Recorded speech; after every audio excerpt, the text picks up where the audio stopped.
Hai guys, perkenalkan nama saya Gabriela Kapoyos dengan NIM 2106 1102 0220 dari kelas 4B3.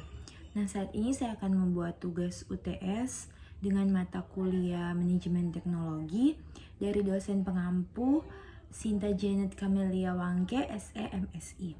Dengan soal, jelaskan manfaat, kelebihan, dan kekurangan suatu aplikasi dan berikan masukan. Nah, saat ini saya akan mereview sebuah aplikasi yang sangat booming dan sangat ramai dibicarakan pada waktu kemarin saat terjadi COVID-19, yaitu aplikasi Peduli Lindungi. Nah, lantas apa saja manfaat aplikasi Peduli Lindungi?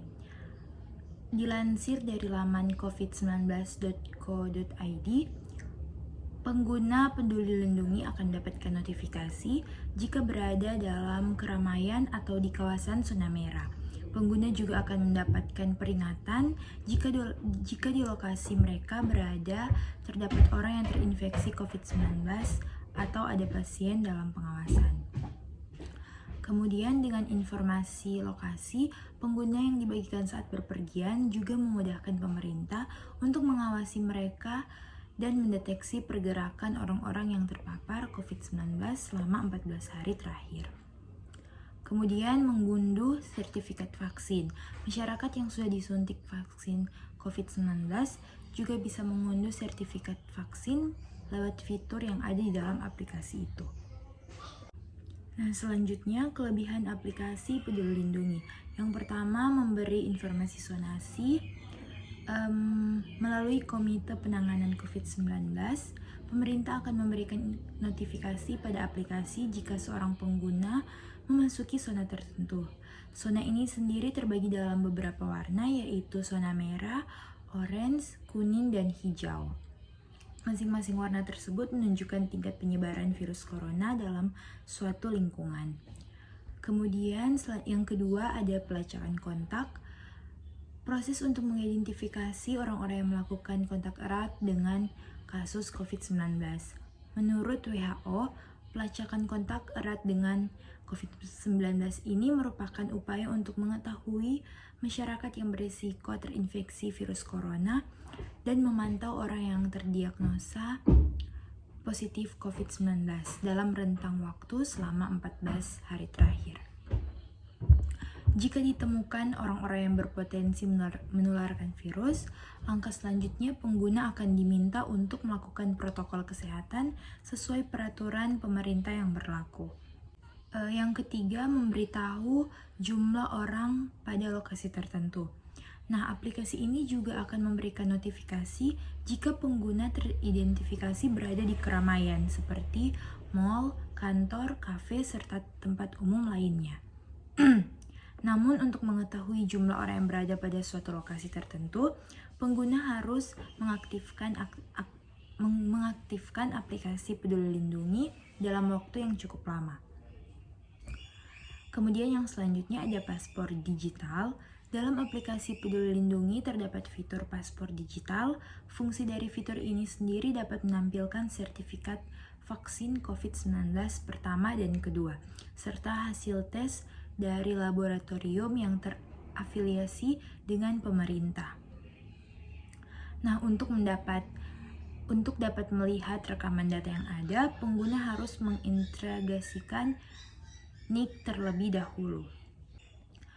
Kemudian mengunduh sertifikat vaksin. Saat ini sertifikat vaksin menjadi syarat utama saat Anda berpergian. Hal ini dilakukan oleh pemerintah untuk menghentikan penyebaran COVID-19 yang sangat cepat. Nah, biasanya sertifikat vaksin akan diperoleh setelah beberapa hari melakukan vaksinasi. Pendaftaran vaksin. Nah, bagi kalian yang belum mengikuti program vaksinasi COVID-19 pada saat itu, kalian bisa mendaftar melalui aplikasi Peduli Lindungi. Nah, kemudian ada satu lagi yang saya dapat, yaitu syarat mengakses layanan publik. Untuk dapat mengakses layanan publik seperti supermarket, pusat perbelanjaan, bioskop, tempat wisata, restoran, transportasi umum, serta area perkantoran, Anda harus menunjukkan sertifikat vaksin atau melakukan scan QR kode yang terdapat pada area pintu masuk fasilitas publik. Setelah melakukan scan atau pindai fitur, aplikasi Peduli Lindungi akan menampilkan data status vaksinasi serta kondisi kesehatan penggunaannya. Nah, jadi itu adalah salah satu syarat jika kalian ingin pergi ke mall atau ke kafe atau ke tempat-tempat yang ramai. Nah, dengan aplikasi Peduli Lindungi, kalian tinggal men-scan barcode yang ada dan aplikasi Peduli Lindungi akan menampilkan riwayat vaksinasi kalian sehingga kalian diizinkan dan diperbolehkan masuk ke dalam. Nah, selanjutnya kekurangan aplikasi Peduli Lindungi. Aplikasi tersebut kerap mengalami masalah saat akan memindai kode barcode atau kode quick response untuk mendapatkan akses masuk ke tempat umum. Beberapa pengguna juga mengeluhkan mereka kesulitan masuk atau login ke dalam aplikasi. Kemudian tak sedikit pengguna yang mengeluh baterai ponsel mereka lebih cepat habis setelah dipasang aplikasi Peduli Lindungi. Ada pula pengguna yang mengeluh kinerja ponselnya melambat setelah memasang aplikasi tersebut, terutama mereka yang menggunakan ponsel keluaran lama dengan kapasitas RAM yang terbatas. Nah, saat ini juga aplikasi Peduli Lindungi sudah diganti menjadi aplikasi Satu Sehat. Kegunaannya tetap sama dan isinya juga tetap sama. Nah, untuk masukan, sebaiknya aplikasi Peduli Lindungi lebih memperhatikan keamanan pengguna, data para penggunanya, dan lebih memperhatikan bug atau loading pada aplikasi, serta memperhatikan fitur yang ada di dalamnya. Kemudian bisa lebih memperkecil ukuran aplikasi tersebut agar pengguna lain yang handphonenya mungkin tidak memadai bisa tetap lancar menggunakan aplikasi tersebut. Terima kasih.